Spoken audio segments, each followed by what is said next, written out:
Tensions are rising in the region. Chinese influence has been increasing. China is gaining control. The Panama Canal is situated at the narrowest land bridge of the Americas and runs through mountainous terrain connecting two oceans. This canal is of vital importance for the US economy, and it's a strategic choke point for the US Navy. This makes whoever operates these ports a major security concern, and that's where China saw an opportunity. China has been taking advantage from Washington's indifference about Latin America in the previous decades. Whereas the region used to be seen as its backyard, it's now more often considered a problem, a source of mass migration. US companies were often uninterested in Panama, and this allowed China to slowly creep into strategic position. A historic moment for both countries. This is why the US gave up the Panama Canal with hindsight. The Panama Canal was built by the United States, and upon its opening in 1914 was hailed as a momentous engineering achievement. This canal changed global shipping, and US control over this choke point was seen as a major shift in global power toward the United States. The best-known examples of Chinese influence today are the two largest ports on either side of the canal. These are operated by a company based in Hong Kong, but there are many more examples that are less known but far more consequential. To understand how China could gain such influence in the region, we must first understand why the US handed control of the canal to Panama. The United States got involved during the California gold rush. There was a need to transport gold from the American West Coast to the East Coast, but safe land routes were not yet developed.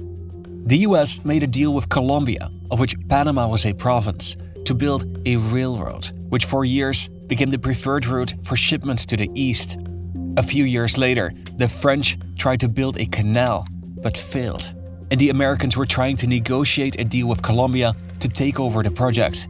But these talks were heading nowhere. The US then sided with rebels in Panama who declared independence, and for this support they were rewarded the right to build and then administer the canal. The United States decided not to cut straight through the country, but instead to leverage the country's mountainous topography. They built dams on the Chagres River to create a large artificial lake, and they built locks on either side to raise and lower ships to the lake's water level. After 10 years, the canal was opened, and it was a major success from the onset. During its heydays in the 1920s and 30s, it was used to transport oil from the American West Coast to refineries on the East Coast. But by the 1940s, US railroads had shifted to diesel engines, making the trip now cheaper over land and reducing the importance of the canal. The mood was beginning to shift. Panama felt that the presence of the US military in their country infringed their sovereignty.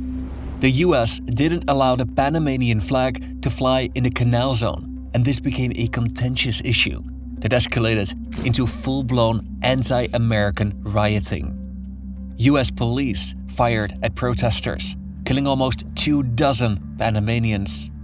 So the issue with the flag was eventually resolved, but it added to the urgency to address concerns from Panama, especially now that US ownership of the canal was more frequently cited as an example of US imperialism in the region. And I found the perfect historical record to make this point. In a conversation between President Ford and Henry Kissinger, Kissinger said the following: "Negotiations are stalled and everyone is getting itchy. The other Latins are getting into the act." The president of Costa Rica said that he and the presidents of Colombia and Venezuela would march arm in arm into the canal zone as a symbol of Latin American solidarity if it is necessary. This was becoming a sore spot for US relations in the region, in a time that they desperately needed Latin American countries on their side. But there was another issue. Public opinion in the US hindered a handover. As much as 3/4 of American voters opposed relinquishing control. In the 1976 elections, Carter publicly opposed making a deal, but almost immediately after he won, he changed his mind. Carter oversaw negotiations that led to the eventual handover of the canal, despite popular opinion against it. But over the years, as Americans saw how US interests were safeguarded, the handover came to be seen more positively. But as Washington participated less actively in the region, a new threat could emerge. The sponsor of today's video shares my concern with China's increasing influence near these shipping choke points, new sea lanes, and in response to this new Red Cold War with China and Russia. European defense expenditure has jumped by over 11% in 2024. But which companies look poised to benefit? US Global Investors is a team of investment specialists based in Texas who have created a new ETF focusing on 4 key sectors: cybersecurity, semiconductors, aerospace and defense, and data centers. The ETF primarily includes US defense companies and emphasizes AI in aerospace and defense, which some analysts predict to more than double over the next decade. The team uses Smart Beta 2.0 portfolio design, and they prioritize portfolio construction and stock picking factors to target those companies that look to benefit from these rising defense budgets. And this includes the role of artificial intelligence in retooling the military. The ETF rebalances and reconstitutes every quarter. If you want to know more, scan the QR code on screen or click the link in the pinned comment or description. China is investing in critical infrastructure around the world, including seaports.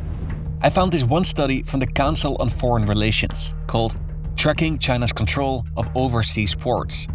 I contacted the authors and they were kind enough to share their data. They found so many data points, and if you place them all on a map, it looks like this. These are all Chinese investment in port facilities, and in some cases, they share ownership of a port or terminal. One of the concerns is that these facilities may allow for rapid militarization in the event of a conflict. Of all these ports, these locations could not be used for military purposes. In all these locations, it's unclear, but all these could technically be converted into a military base. China is by far the biggest exporter in the world, and 95% of their exports travel by sea. They have a strategic interest in protecting these sea routes, and their investments help them influence the movement of global goods. One way they can leverage this influence is by choking access to certain minerals. If China supplies the security equipment at a port, and they have operational control of that port, it will be relatively easy to conduct an electronic or cyber attack. These ports also give China a strategic position from which to monitor other countries' activities, especially in the Panama Canal. China can use their position at these ports to monitor in which regions the US is increasing its supplies. China's massive infrastructure investments focused initially on Europe, but in recent years, Latin America is becoming an important focal point. In 2000, trade between China and Latin America was $12 billion per year. It has now grown to nearly $490 billion, representing a 40-fold increase. China was keen on making Panama the hub for exporting Chinese goods across the continent, but the US had a different perspective. Latin America was now low on the list of priorities. US companies were just not that keen anymore on getting involved in new projects. The canal underwent significant developments since its handover in 2000, and the United States was noticeably absent. In 2016, Panama concluded a decade-long project to widen the canal. This nearly doubled the capacity, and it was entirely built by European companies. The first ship to cross was Chinese, and this was celebrated as an important propaganda victory in China. But for Washington, it wasn't seen as a big deal. Soon thereafter, Panama opened bidding for the construction of a new bridge over the canal, and American companies again showed little interest. The project was awarded to Chinese state-owned companies, and the bridge was presented in Panamanian media as a symbol of friendship between the two countries. This indifference went so far that for 4 consecutive years, the US didn't even bother appointing an ambassador. But Panama needed foreign partners, and Chinese diplomats were eagerly working behind the scenes to fill this void. Panama announced yesterday at 9 o'clock in the morning, Taipei time, that it was establishing diplomatic relations with China. Tener una visión de primera mano de la posición estratégica de Panamá para la presencia de China en América Latina como punto de unión. If Panama's endorsement of the Belt and Road Initiative wasn't the wake-up call, it was the scurry of announcements that followed. Es un líder mundial que tiene una visión de paz, de consenso, de apertura. China went on a spending spree. Of the 5 main ports that service the canal, the 2 largest were already operated by a company based in Hong Kong since 1997. While this is a private cooperation based outside the Chinese mainland, China has laws that give them considerable power in the event of a conflict. The new bombshell announcement was that China would invest $900 million in Colón. This port on the Caribbean side would be developed to handle an additional 2.5 million containers each year. It would also become the first to handle the larger Neo-Panamax ships, and their deal allowed China to operate the port. This announcement was followed by plans to build a high-speed rail line from Panama City to Davin, and the construction of a new embassy on the Amado Causeway Islands, which meant that every ship passing through the canal would see the Chinese flag. 17 other countries have since joined the Belt and Road Initiative. For many, it's simple economics. China offers financing opportunities that no other country will, at terms that are unmatched. But the US still yields significant influence. The plan to build an embassy was cancelled after significant pressure from the United States. The high-speed rail line, which would cost $4 billion, was also cancelled over concerns about taking on too much debt from China. US pressure also contributed to Panama cancelling the involvement of the Chinese with developing the deep-water port at Colón. Then lastly, in 2025, US pressure contributed to Panama's decision to formally leave China's Belt and Road Initiative, and they promised to review the contracts of the 2 Hong Kong-based companies that currently operate the 2 largest ports. One of the objectives of foreign investment is to show that it pays off to partner with your country. That's why foreign countries also invest in projects that might not be directly beneficial for them. The United States is Panama's oldest partner, its biggest investor, and they are by far the largest user of the canal. Besides, Panamanians are not that keen of having Chinese influence in their country. A poll showed that 68% of respondents considered the Chinese government untrustworthy. This was the highest figure of all Latin American countries. Another poll showed that 62% of Panamanians were also not aware of any major Chinese investment, which was also the highest of any Latin American country. There is a Taiwan-based think tank that measures how influential the Chinese government is in different countries.